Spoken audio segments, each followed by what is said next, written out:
One of the most important things that I've identified on my creative journey is to keep creative momentum. And it's easy to lose, hard to find, but when you have it and you're just steamrolling with the consistent creative momentum, the amount of content that I'm making is much more, the amount that I'm happy with my work is much more, and the more content I make, the more content I make, if that makes sense. So finding and keeping creative momentum has been really important on my journey. I've got a couple of tips today for things that have really helped me on this journey. Because as you know, as a creative, the waves, they go up and down. Sometimes when they go down, they stay down for a while. And that's awfully frustrating.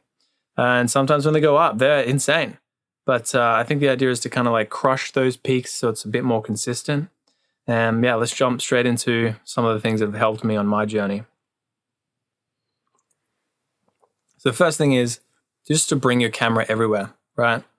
So one scenario is that, the amount of times that I go hiking or I go to do anything, go out to the markets on the weekend, and I don't have my camera, and I see an opportunity to take a really good shot, I beat myself up because I'm like, damn, dude, wish I brought my camera. And you flash back to the decision where you're like, do I want to bring my camera? It's like 3 kilos, and then I'll have to carry my particular camera bag or whatever. It's so annoying. So now I'll just go out and enjoy myself today. And yeah, maybe it's a little bit inconvenient to like hold a coffee and a camera at the markets or wherever you're going, right? But then when you actually do bring it, on the flip side, the amount of cool shots that you do get, the amount of cool shots that you don't miss because you actually just have your camera on you, you're always capturing things. If you keep this in your mindset in terms of like you are the type of person to always have your camera on you, then you're the type of person to just always have your camera on you, if that makes sense. So you're going to capture so many more B-roll shots, and the amount of things that you can use this for in the future is insane. It only takes one good shot to make a really cool social post. So that's the other benefit. If you're going out on the weekends, anywhere you're going out during the week, like bring a camera. You don't know what you could use, and worst case scenario, you just leave it sitting there and you don't capture anything at all. But more often than not, this is a huge step in keeping me creative because it just reminds you are the type of person to have your camera on you at all times, So the second thing is unique experiences. And this kind of leads into the next one. But recently, at least for the last 2 years, I've been doing an Airbnb getaway every quarter at least. So every 3 months, book 2 or 3 nights at an Airbnb, right? And this just keeps your mind having unique experiences, because if you stay in the same environment for the same, for a long period of time, then it's hard for your brain to find inspiration. And some of the unique experiences that come from doing something like this or making sure you go overseas. I just got back from 2.5 weeks in India, which was crazy. Flipped my world upside down. And I got like 700 clips because I had my camera on me at all times. And damn, it was a very, very unique experience because just totally different world, right? Not something that I'm used to. And the amount that I've been creating since I've been back is insane because like I missed creating while I was over there. Obviously brought back a lot of content to create since being back. And then since then, I've made like 4 or 5 YouTube videos when I got back a week and a half ago. Made like 20 pieces of social content and maybe 200 or 300 pieces of content in my work mode, right? So it's crazy just having unique experiences in terms of keeping creative momentum is actually just to break that momentum for a second, go do something a little bit different, a little bit weird, right? And it doesn't have to be just an Airbnb. Book a meditation retreat, do a yoga retreat, like do something weird and unique. Go rock climbing if you don't ever do something like that. It's just going to get your brain doing different things and get you more inspired so that you can, continue that creative momentum. So the third thing, which, as I said, goes hand in hand, is nature. So making sure that you're actually in touch with nature is huge for me as well.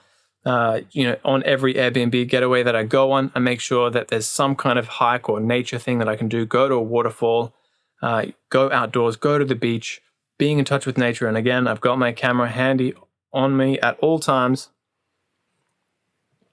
I've done a 20-day hike in Europe last year. That was crazy. I've got a full documentary on my YouTube channel if you want to check that out. But being in touch with nature, and this, even on weekends, I just go out and have like a little half an hour to 2 hour walk in nature. I don't bring my camera every single time, but just that, breathing that fresh air, seeing non-symmetrical things, which is apparently really good for our brain, that definitely helps me keep my creative momentum. So the fourth thing, which I believe is actually very underrated, is having deep conversations, because I find them to be very energizing and very creative.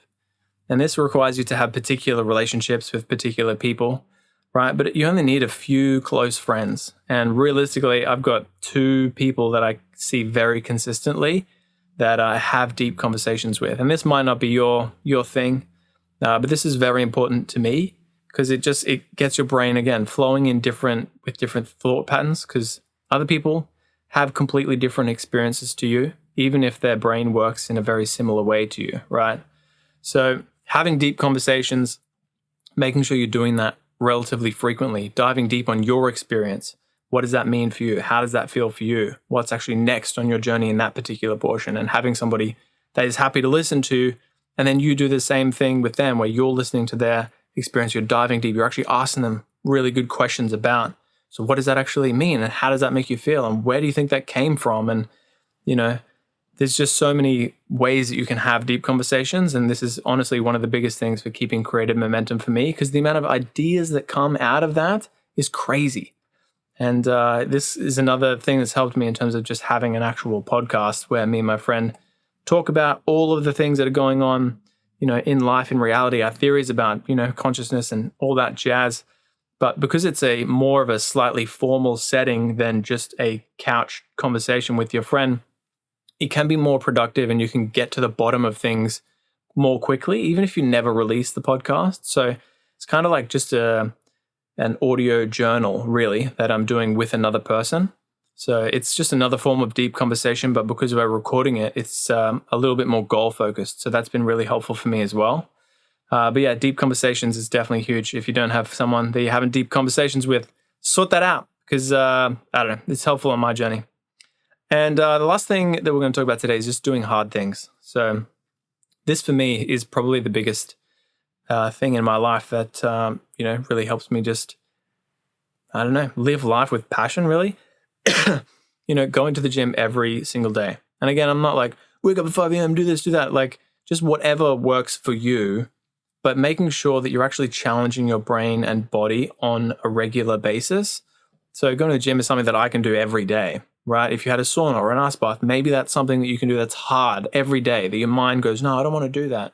If you do that anyway, it's going to force your brain to go, all right, the limitations that I'm putting on myself don't actually exist, and I'm much more capable than I think I am. And this is the same as, doing that 20-day hike in Europe last year. That almost destroyed me, right? Because it was just so different to anything that I thought that I could achieve. 2019, I did a 8-day hike, and that was also fantastic. But that just broke limitations more than anything else, because I'd never done anything like an 8-day hike before. I'd done a few multi-day hikes, but these are the kinds of things, planning another multi-day hike for next month, and in Australia, in the outback, So it's going to be a bit more of a challenge, because I've got to bring all my food with me, make sure I've got all the things that I've got to pack, and got to stay warm, got to check the weather. I've got to have my navigation systems in place. And these are all things that I'm figuring out in my spare time. And it's hard to figure out these things, and hard to, find all the information that I need to make sure that journey is successful. And then you actually have to do the hike as well. And, perhaps reaching out, finding a new friend, that's a hard thing to do, right? I've got a cool strat for targeting particular people on Instagram with that, and I'm in a bit of a habit with that. But just anything that you can think of that is hard for you to do, doing those things has just been one of the most effective things for me. And I find that when I implement all of these 5 things, this really keeps my creative momentum, because the other benefit to this is that when you're doing all of these things, it actually limits the time that you can create. And so then when you are in that time, if you've got 10 hours to create, you might only make one tiny thing. But if you're living life, you're busy, you're doing all these different things. And then when it comes time to create, I've literally only got an hour before I've got to go out and, do a bunch of other things, go to another shoot and go for a hike with my friend this afternoon, right? And I've shot 2 of these videos before this. So I only had an hour and a half, and my brain was like, I don't want to do it, but it's a hard thing. And here I am just getting it done. So Anyway, these are 5 things, 5 ways to keep your creative momentum. If you want any more, I've got a cheeky online course in my bio. You can get it. It's only $29 bio in my description. It's only $29. You can tell I'm at the end of the 3rd video, right? And yeah, that will help you a crazy amount if this has been of value to you. But anyway, thanks for watching, and I'll see you in the next one.